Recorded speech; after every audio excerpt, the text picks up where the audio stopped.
Olá, meus queridos irmãos e amigos, a paz do Senhor Jesus, muito bem-vindos ao nosso canal. Você está no canal da Editora Betel, o canal que promove a Escola Bíblica Dominical. Eu sou o pastor Luiz Prates e aqui comigo neste dia tão maravilhoso, já encontra aqui à minha direita o pastor Marcos Santana, à minha esquerda o pastor William Barros, que todas as semanas eles estão aqui na editora para juntos a gente gravar um novo vídeo. E o vídeo de hoje, da lição de número 5 da nossa revista Betel Dominical dos Adultos, do quarto trimestre, que é comentada pelo bispo Abner Ferreira, tem por título Membros da Família de Deus. Então eu quero já nesse momento agradecer de coração a todos vocês que já se inscreveram em nosso canal, que curtiram, compartilharam, comentaram e pedir humildemente, você que ainda não se inscreveu, faça isso agora, se inscreva, porque é muito importante para o crescimento do nosso canal, como eu disse, um canal que promove a Escola Bíblica Dominical. Também agradeço aqui ao grande público da Rádio Família 97.1. Que Deus abençoe, juntos nessa caminhada, vamos sempre, a cada semana, aprendendo um pouco mais da Palavra de Deus, através desse estudo tão precioso. Então eu já quero dar as boas-vindas aqui aos meus amigos. Pastor William Barros, seja bem-vindo para mais este vídeo. Meus amados irmãos, a paz do Senhor Jesus, e vamos à leitura do nosso texto áureo. Assim que já não sois estrangeiros, nem forasteiros, mas concidadãos dos santos e da família de Deus. Efésios 2, verso de número 19. Bem como a nossa verdade aplicada, o perfeito sacrifício de Jesus Cristo resultou em reconciliação com Deus e permitiu que nos tornássemos membros de sua família. Pastor Marcos Santana, a paz do Senhor, seja bem-vindo para mais um trabalho para a glória de Deus. A paz do Senhor, pastor Prates, pastor William Barros, a todos os nossos irmãos. Vamos à leitura dos objetivos da lição de número 5. Apresentar a posição de Israel diante de Deus. Explicar como o sacrifício de Cristo nos trouxe paz. E falar sobre como nos tornamos a morada de Deus. Textos de referência, Epístola de Paulo aos Efésios, capítulo 2, versículos 11 a 14. Convido os irmãos para estarmos agora orando, pedindo a bênção do Senhor para esse momento de estudo da sua palavra.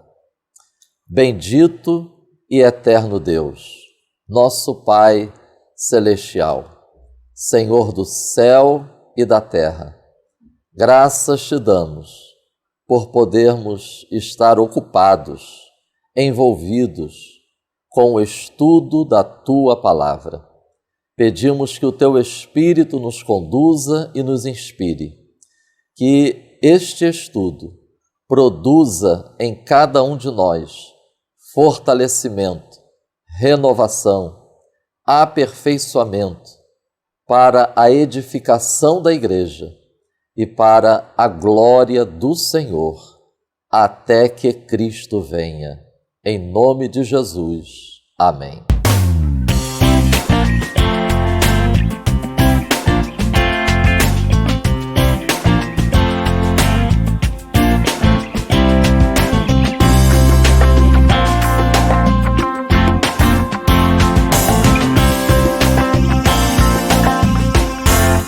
Irmãos, a lição de número 5, ela está baseada em Efésios, capítulo 2, do versículo 11 ao versículo 22.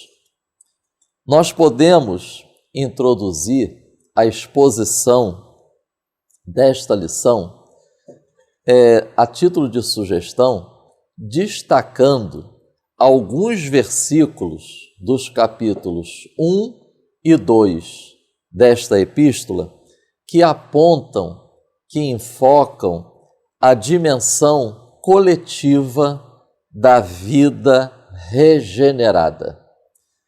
Efésios 1, 22 e 23 apresenta a igreja como corpo de Cristo. Efésios capítulo 2, versículo 16, fala sobre a obra de Deus, por intermédio de Jesus, em reconciliar ambos com Deus, ou seja, se referindo aos judeus e aos gentios. Reconciliar em um corpo. Efésios 2:19 diz: concidadãos dos santos e da família de Deus. Efésios 2:22 nos diz: juntamente sois edificados para morada de Deus. Então, nós veremos na lição de hoje que o plano divino da obra redentora de nosso Senhor Jesus Cristo não visa apenas o ser humano na sua dimensão individual, mas visa a formação de um povo para o seu nome. Então nós vemos aí nessa expressão povo, essa dimensão coletiva. Nós vamos encontrar essa expressão em Atos dos Apóstolos, capítulo 15, versículo 14. E lá diz: um povo para o seu nome, ou um povo para si mesmo. Interessante, porque para tanto, para que esse povo fosse formado para Deus, o texto diz que Deus visitou os gentios. Não deixem de ler Atos capítulo 15, onde registra aquela grande reunião que aconteceu em Jerusalém para tratar sobre a questão da conversão dos gentios. Muitos gentios estavam ouvindo a pregação do Evangelho e se convertendo. Tiago, nesse texto, ele está dizendo que Deus verdadeiramente estava estendendo a sua bênção aos gentios. A lição de hoje é uma expressão que nós vamos encontrar várias vezes no texto bíblico e na revista, essa expressão gentios. Então, é uma excelente oportunidade para, ao expor a lição em classe, nós estarmos compartilhando com os nossos irmãos sobre essa expressão, esse termo, que aqui em Atos, como também em Efésios, é usado acerca das nações do mundo, ou seja, que não eram judaicas. Não se refere ao povo da aliança de Deus, quando nós vamos encontrar em Atos e Efésios essa expressão gentios. Por séculos, nós vemos isso nas Escrituras, os hebreus alegavam que tinham o direito à aliança, porque dentre todas as nações da terra, somente eles eram o povo de Deus. Então, quando os gentios estavam se convertendo pela pregação do Evangelho, essa foi uma grande questão que foi levantada naquela época. Portanto, meus irmãos, quero destacar nesse primeiro momento essa dimensão coletiva. Esse texto que nós estamos estudando hoje, Efésios 2, de 11 a 22, nós vamos encontrar 3 expressões que sinalizam essa dimensão. Povo, igreja como família e igreja como edifício. O tópico 1, um novo povo formado por Deus. Notemos que, assim como na lição passada, encontramos Paulo no capítulo 2, ele iniciando a sua exposição sobre a grande obra de salvação, de redenção, ele iniciou focando a carência desesperadora do ser humano e a pecaminosidade universal. Nós vimos isso, Efésios 2, do 1 ao 10. Agora, Efésios 2, a partir do versículo 11, é interessante que Paulo ele vai escrever sobre o povo de Deus, ou seja, vai focar agora mais a dimensão coletiva sobre povo de Deus, família de Deus, edifício de Deus, mas primeiro Paulo ele vai retratar a situação dos gentios. A lição de hoje praticamente, o tópico 1, na verdade, ele está focando os versículos 11 e 12.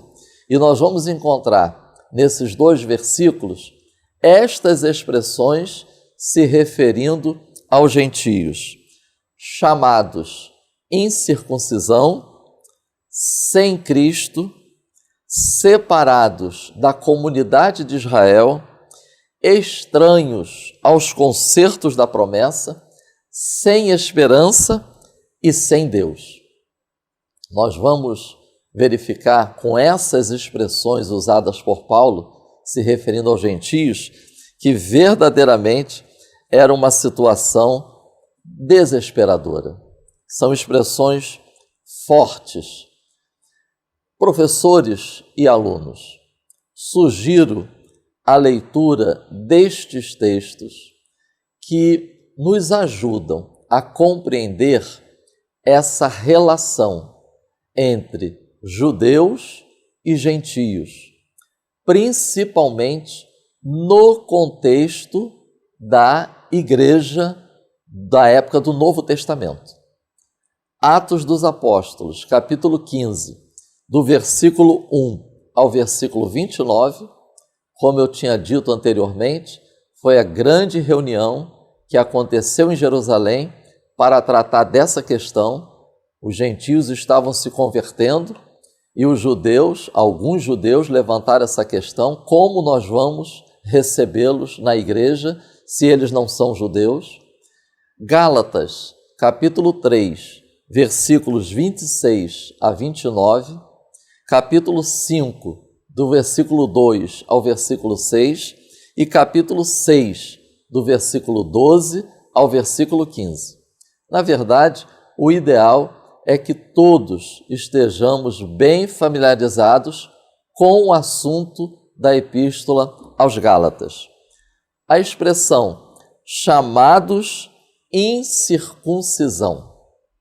Interessante, porque ao serem identificados como incircuncisão, é porque eles não possuíam a marca da aliança de Deus com o seu povo. Circuncisão é o corte ou remoção do prepúcio do órgão sexual masculino. É interessante estarmos esclarecendo isso, porque alguns no nosso meio ainda não compreendem exatamente o que vem a ser circuncisão. Trata-se, também é importante nós focarmos isso, de um dos mais antigos costumes da antiguidade. Circuncisão não era praticado apenas pelo povo de Israel. Muitos povos faziam isso. Mas vamos focar agora em relação ao povo judeu. Gênesis, capítulo 17, do versículo 1 ao versículo 4, nós vamos encontrar ali a origem para o povo judeu passar a praticar a circuncisão. Era o sinal, vamos ver isso em Gênesis 17, era o sinal do concerto entre Deus e o povo. Então era o sinal de uma aliança que foi estabelecida entre Deus e o seu povo. Era um sinal exterior para lembrar aos homens judeus de sua identidade e também das responsabilidades diante da aliança com Deus. Era o sinal de aceitação do relacionamento, da aliança com Deus. Era uma exigência para participar da Páscoa.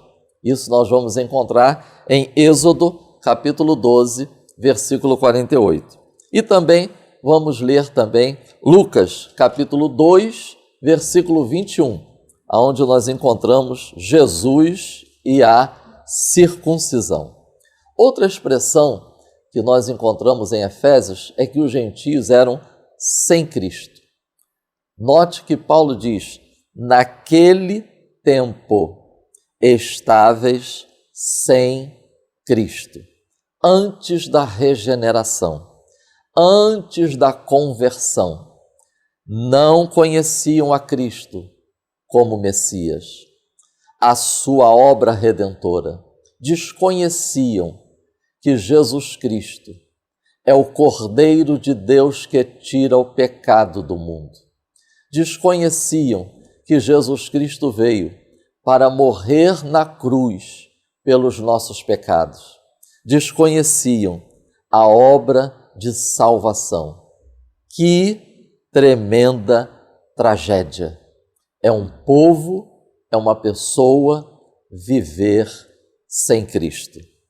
Outra expressão que nós vamos encontrar caracterizando os gentios, separados da comunidade de Israel e estranhos aos concertos da promessa. Os professores poderão fazer um contraste entre essas duas expressões, separados e estranhos. E depois, no versículo 20, a partir do versículo 20, nós vamos ver que os gentios, por estarem em Cristo, não são mais estranhos, não são mais forasteiros, mas agora são concidadãos dos santos. Não estão mais separados, mas agora fazem parte da família de Deus. Interessante fazer esse contraste. Essa expressão separados, alienados, não participantes, eram estranhos, eram completamente de fora, sem direitos ou privilégios, não usufruíam da aliança, desconheciam as promessas de Deus. E uma outra expressão que Paulo usa é esta: não tinham esperança e sem Deus. Ou seja, não conheciam as promessas e nem a Deus. Desconheciam o Deus que ama, o Deus que é todo-poderoso, o Deus que é misericordioso, o Deus que é gracioso. Viviam uma vida de medo e incertezas. Eu quero encerrar essa exposição fazendo a leitura desse texto da nossa lição no tópico 1.3, que nós vamos encontrar aonde o comentarista ele encerra o tópico 1.3 com esse texto. Os outros povos não tinham conhecimento desses pactos e viviam envolvidos com muitos deuses e muitos senhores. Por isso Deus ordenou que a nação de Israel fosse bênção a todas as nações. Então, nós podemos também, ao expor essa lição, trazer à nossa memória esse grande plano de Deus para com o povo de Israel. O plano de Deus era abençoar todas as famílias da terra. E isso aconteceu por intermédio de Jesus Cristo. O povo judeu teve muita dificuldade para entender isso. Por isso eu acho tão maravilhoso quando o apóstolo Paulo, escrevendo aos Gálatas, ele diz que aqueles que creem em Jesus Cristo são alcançados pela bênção que Deus prometeu a Abraão. E o apóstolo Paulo, ele faz esse link, essa conexão da bênção que Deus prometeu por intermédio de Abraão com a pessoa de Jesus Cristo. aqueles que estão em Cristo, eles fazem parte do povo da aliança. Que o Espírito Santo continue nos esclarecendo, nos usando, em nome de Jesus, para a glória de Deus. Amém. Muito obrigado, pastor Marcos Santana. Fechando então o ponto 1, nós aprendemos que havia um desprezo muito grande por parte dos judeus em relação aos gentios, antes da vinda de Jesus. Isso muito bem explicado, muito bem colocado pelo pastor Marcos Santana. Então nós podemos fechar esse ponto. Vamos então ao ponto 2 com o pastor William Barros, a unidade do corpo de Cristo, pastor William. Muito bem, pastor Prates, pastor Marcos e a todos vocês conosco, mais uma aula, mais uma vez a paz do Senhor Jesus. Depois da exposição do pastor Marcos no nosso tópico primeiro, nós vamos entrar no nosso tópico 2 falando sobre a unidade do corpo de Cristo.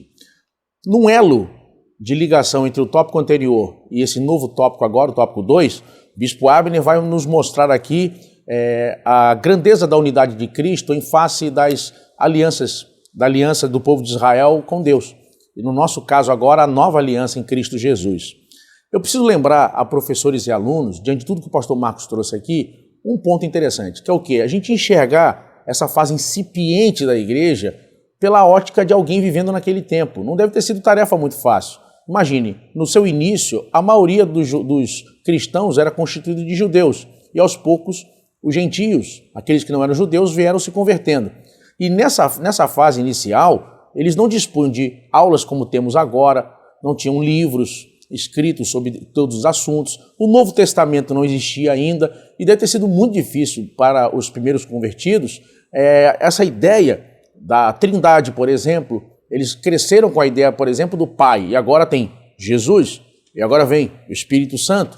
Tanto é que em Atos 19, quando Paulo chega em Éfeso, ele encontra com alguns discípulos e pergunta se eles haviam já recebido o Espírito Santo, e eles disseram que nós nem sabemos ainda que existe o Espírito Santo. Então, vejam que nessa fase inicial, muitas coisas ainda estavam difíceis na cabeça dos discípulos, melhor dizendo. Então, o que nós vamos entender? Nós vemos que essa separação entre gentios e judeus, que é vista no judaísmo, ela vai desaparecer no cristianismo. E o nosso autor vai falar também sobre um exemplo disso, o templo. Veja que o templo de Herodes tinha inicialmente o pátio dos gentios, onde mesmo aqueles que não eram judeus entravam ali. Mas eles paravam ali, eles não podiam seguir em frente. E a partir dali só os judeus podiam entrar e seguir para o pátio interior, e os sacerdotes e sumo sacerdote então seguiam para o santo e santo dos santos. Então essa separação vai desaparecer com a chegada do cristianismo. Então essas dificuldades iniciais realmente devem ter sido constantes no momento para que muitos pudessem finalmente entender a grandeza do evangelho e da graça de Deus. No nosso tópico 2.1, nós vamos falar sobre nós estávamos longe e chegamos perto. Jesus vai morrer na cruz, e quando ele morre na cruz do Calvário, ele pega a mão do homem perdido, pega a mão do Pai e une novamente com seu sacrifício na cruz do Calvário. Mas não é apenas isso. Quando Jesus morre na cruz do Calvário, ele vai unir também judeus e gentios dentro de um só corpo, chamado agora igreja. Ou seja, uma coisa importante que você precisa entender, e eu friso e vou repetir ao longo dessa ministração, é o seguinte: ser igreja é maior do que ser judeu. Ser igreja é maior do que ser gentio. Ser igreja é fazer parte do corpo de Cristo. Nós precisamos entender que, inclusive eu faço um alerta aqui, nós temos aqueles que acabam, infelizmente, se voltando muito para os rudimentos da lei e práticas do judaísmo e tentando trazê-las para formar uma identidade cristã. Irmãos, e eu lembro que o que eu acabei de dizer agora, ser corpo de Cristo, ser igreja, é muito maior do que ser judeu. Infelizmente, eu, por exemplo, levo caravanas a Israel sempre e já me deparei com muitos irmãos que voltam de lá tentando se judaizar, tentando inserir, inclusive, no culto e na igreja práticas judaicas. Irmãos, nada contra. A graça é multiforme e nós, por exemplo, somos a Assembleia de Deus no Ministério de Madureira e nos damos bem com todas as igrejas, temos comunhão com nossos irmãos, independente disso. Mas nós precisamos deixar claro aqui que essa não é uma questão fundamental na graça de Deus. São questões que cada igreja tem sua linha, seu ponto de vista, seus costumes, mas, irmão, a igreja é maior do que o judaísmo. A igreja, ser corpo de Cristo é muito maior do que qualquer prática dessa. Por isso, aos nossos irmãos eu deixo um alerta aqui. Cuidado, irmãos. Cuidado com ventos de doutrina que aparecem, trazendo uma identidade, oferecendo como se o que nós temos fosse velho. E eu tenho visto muito isso, pastores. Infelizmente temos visto muito isso. Como se nós, por exemplo, que somos da Assembleia de Deus, estivéssemos vivendo uma velha graça e agora agora vai uma restauração da identidade verdadeira. Irmão, não seja enganado por esse tipo de vento de doutrina. Não seja levado por esse tipo de engodo. Nós vamos ver aqui ao longo dessa aula como, na verdade, nada disso é o fundamental. Nada disso é o importante. Em relação à Igreja de Cristo, o propósito da igreja, como disse o pastor Marcos aqui, vejam, é cumprir hoje o que era o papel de Israel no Antigo Testamento. O pastor Marcos frisou no final da sua fala aqui sobre isso. Deus levantou Israel não para ser uma bênção para si próprio apenas, mas Deus levanta Israel para ser luz para as nações, para que as nações fossem alcançadas pela palavra de Deus. E eles foram dispenseiros da palavra viva e a escrita. A Bíblia Sagrada veio dos judeus, Antigo e Novo Testamento. E Jesus nasceu no território de Israel, nasceu como judeu. Então, eles se tornam dispenseiros, cumprem a profecia que Deus havia dado a Abraão no capítulo 12. Em ti abençoarei todas as famílias da terra. E essa profecia se cumpriu em Israel. Deus separa Abraão para trazer uma nação, para que essa nação fosse sacerdotal, para alcançar o mundo. Nós vimos isso aqui já no tópico anterior. Porém, em João, no capítulo 1 do Evangelho de João, Jesus vai dizer que ele veio para os seus, mas os seus não receberam, falando dos judeus, mas a todos quanto o receberam, deu-lhes o poder de serem feitos filhos de Deus. Ou seja, a graça de Deus, o papel da igreja hoje, nesse momento, é justamente ser luz para os povos, luz para as nações. A igreja, ela trabalha local com visão global. A igreja está decidida a fincar suas bases aqui, onde estamos geograficamente, mas sempre olhando para os confins da terra. É por isso que fazemos evangelismo, é por isso que fazemos missões, é por isso que Jesus nos comissionou para que fôssemos e dessemos fruto.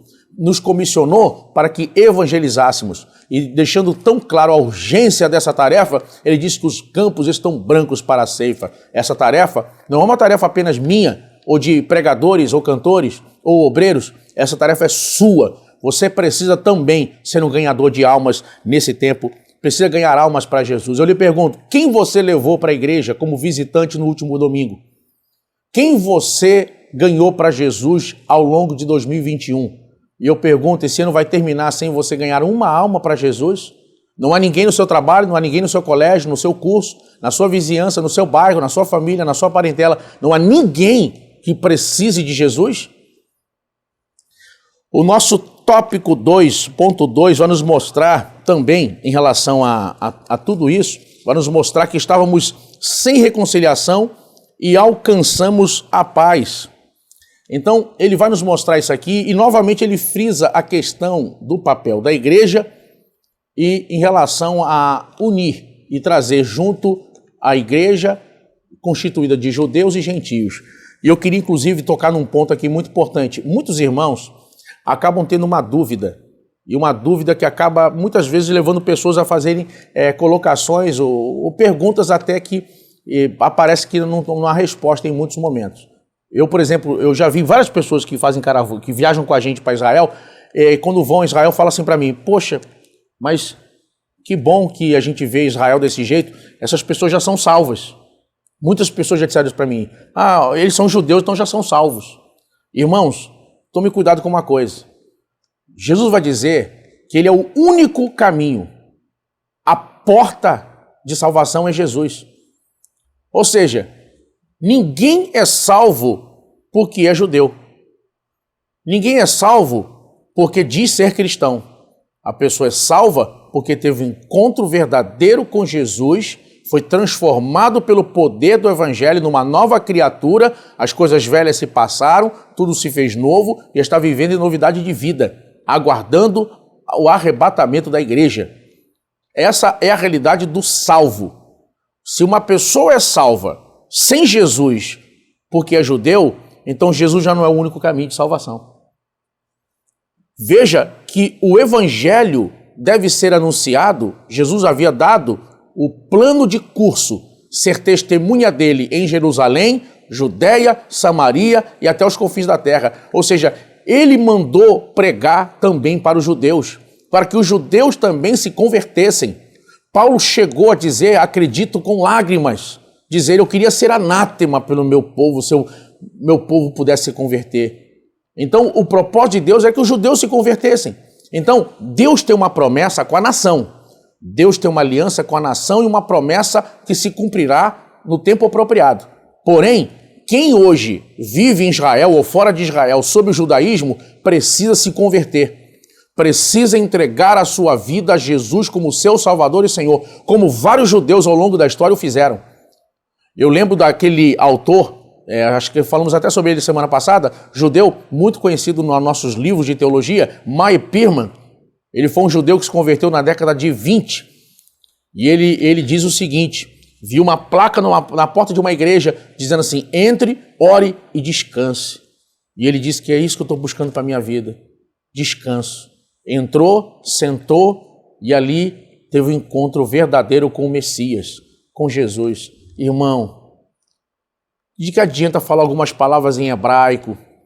De que adianta saber falar frases aqui e ali? Pessoas ficam discutindo agora, não é Jesus não, é Yoshua.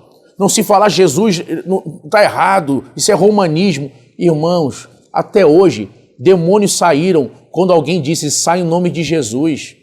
Pessoas foram curadas do poder do nome de Jesus. Tudo isso é engodo para enganar as pessoas mais simples, irmãos. Não sejam iludidos por esse tipo de coisa. Pessoas acabam sendo levadas por esse tipo de vento de doutrina e sendo ludibriadas com essas coisas. Sabe, irmãos? Então guarda isso. Jesus é o único caminho. Que os judeus reconheçam que Jesus é o Messias, é o Salvador, que veio ao mundo e que breve voltará. Vemos que no nosso tópico 2, que não há judeu e nem jeitinho. Quando Jesus olha para a igreja, ele vê o seu corpo. E eu quero mostrar isso para vocês com 3 passagens bíblicas tremendas aqui. Em Gálatas 3, verso 18, Romanos 10, versículo 12, Colossenses 3 e o verso 11. Eu vou pedir o pastor Prates para me ajudar com esses 3 textos. E essas 3 passagens mostram nitidamente 3 características peculiares, fundamentais, em relação à igreja e à graça.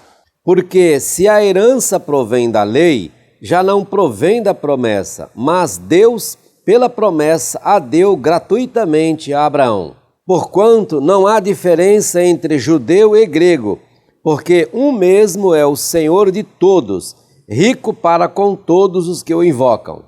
Onde não há grego nem judeu, circuncisão nem incircuncisão, bárbaro, cita, servo ou livre, mas Cristo é tudo em todos. Muito bem, pastor Prates. Vocês viram? Esses 3 textos são incríveis.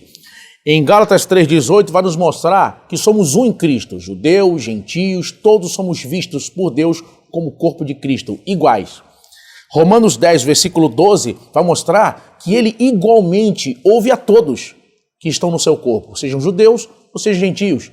Ele ouve a todos nós. E em Colossenses 3,11 vai mostrar que na graça não há judeu nem gentio, e não importa se uma pessoa é circuncidada ou não circuncidada. O importante é que Cristo é tudo em todos. Oh, querido irmão, é como eu disse agora, para Deus o mais importante não é se você sabe falar algumas frases em hebraico, se você frequenta uma sinagoga messiânica, se você guarda alguns costumes judaicos. Irmão, isso é de cada um. Se você gosta, não tem problema nenhum. Se você gosta, não há problema nisso. Mas o importante mesmo é olhar e dizer, eu sou igreja. Eu sou igreja de Jesus. Eu tenho orgulho de fazer parte da igreja. Olha, eu olho para a igreja e eu vejo os nossos 2 sacramentos, batismo nas águas e a ceia do Senhor. Muitos de nós hoje se esmera em praticar de forma judaica a Páscoa, festa de tabernáculo, e despreza aquilo que é nosso, aquilo que é da igreja. Batismo nas águas era o dia para ninguém faltar no culto. Era para todo mundo, sabe, mesmo que não seja ninguém da minha família que vai batizar, vou estar lá, é um sacramento.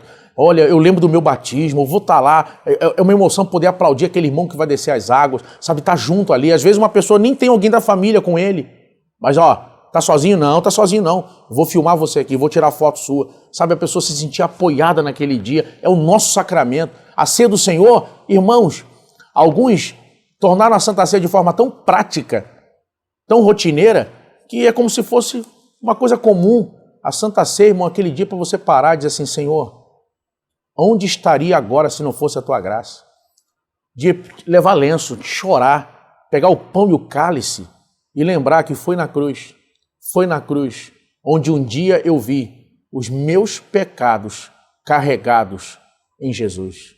Sabe, aquele dia para você parar e dizer assim, onde eu estaria agora se não fosse a graça de Deus? Oh, irmãos, e eu quero deixar aqui um outro texto, em Gálatas 3, versos 24 e 25, nós não vamos ler, mas é um texto muito conhecido, onde o apóstolo Paulo vai colocar praticamente a pá de cal com relação a essa questão das práticas judaicas como forma de salvação. Ele vai dizer o seguinte, que a lei nos serviu de aio, até que nos conduziu a Cristo. Você sabe que naquele tempo, aio era aquele cuidador, que você vê, por exemplo, em filmes antigos romanos.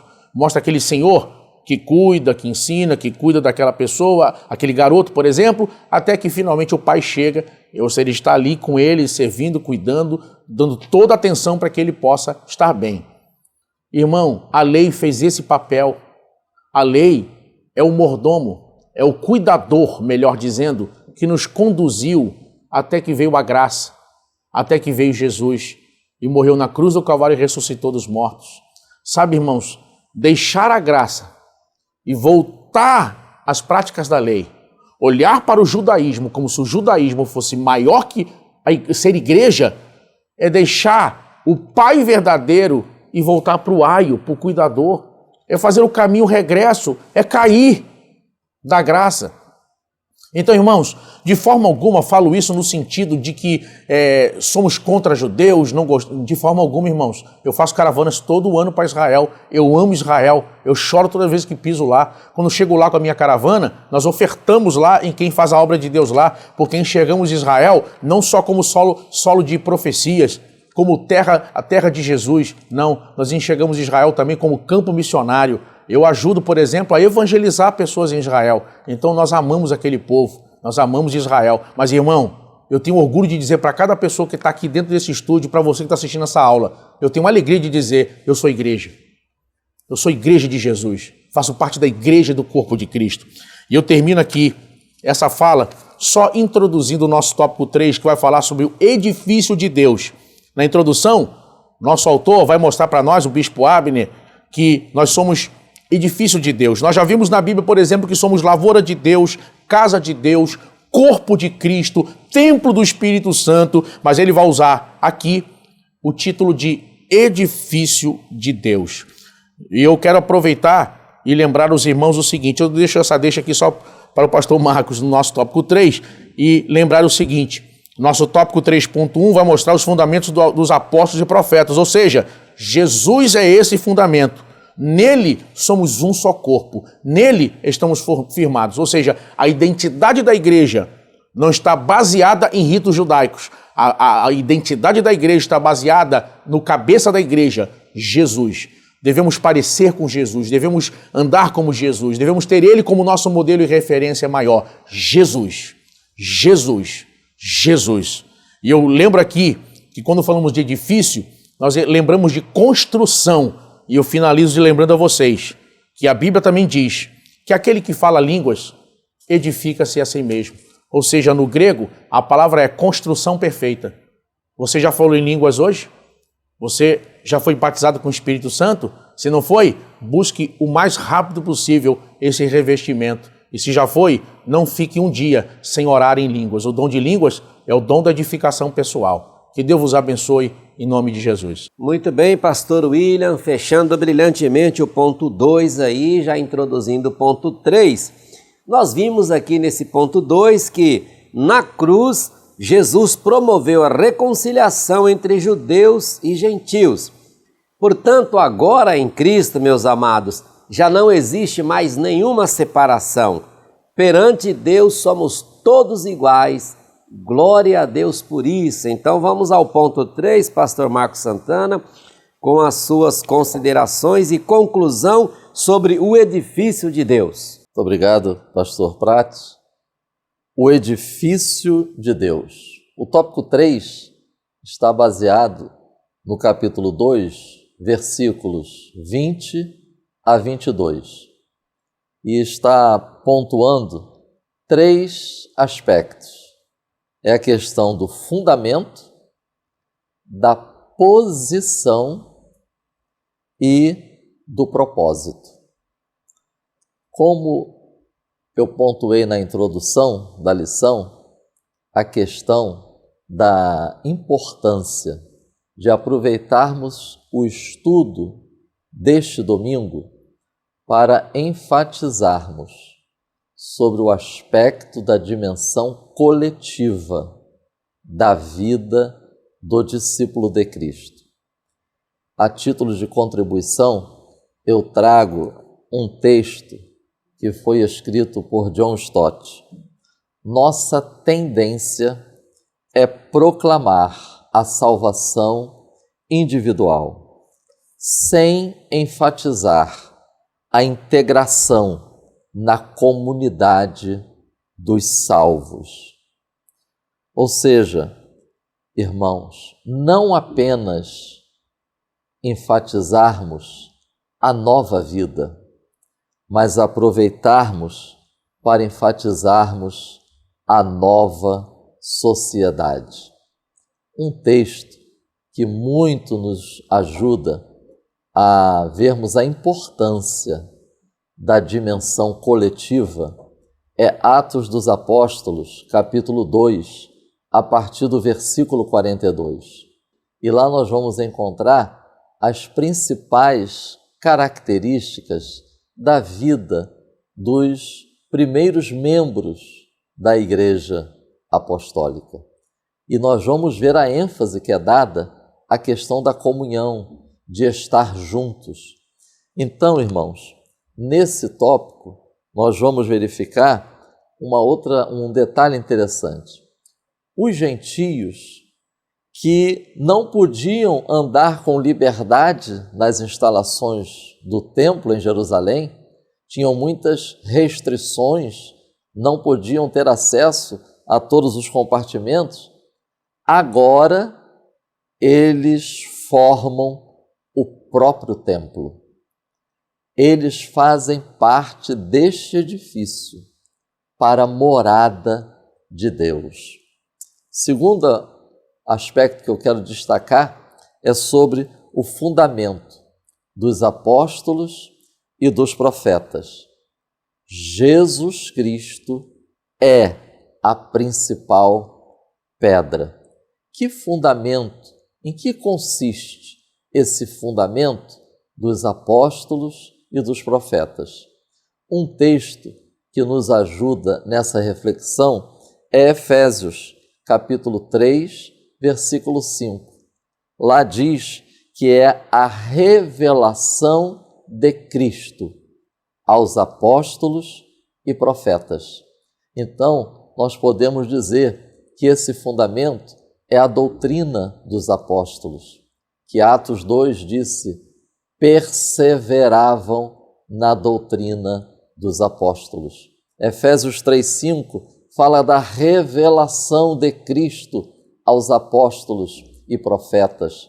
E dentro dessa revelação é este mistério que foi revelado sobre o plano de Deus em reunir todos os povos no povo para o seu nome.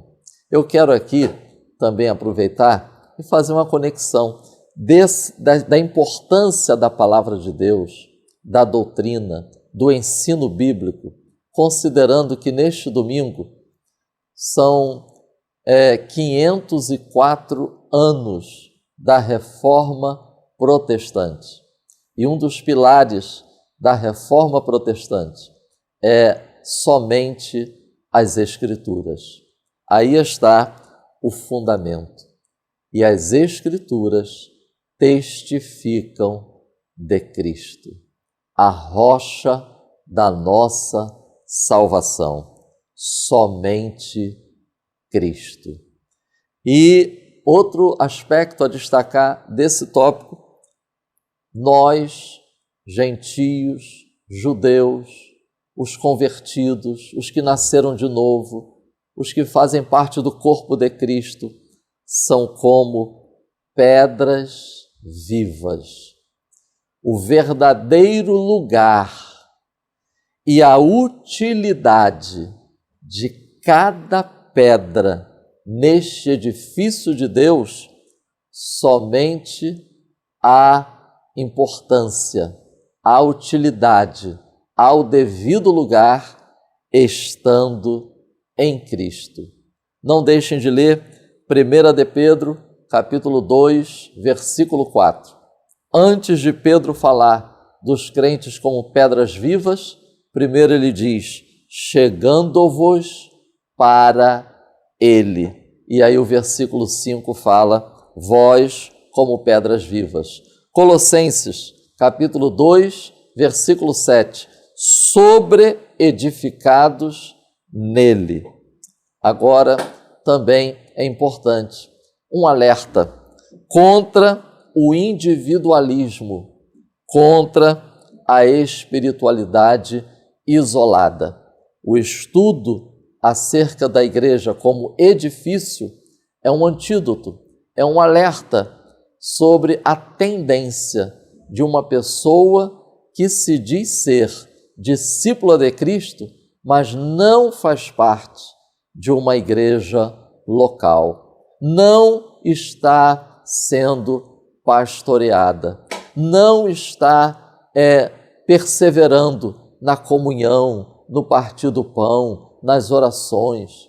Portanto, é importante aproveitarmos essa oportunidade para enfatizarmos essa tendência equivocada de muitos nos dias de hoje. E por último, morada de Deus em Cristo. Deus vive nesse povo que Ele formou, esse povo que está sendo formado.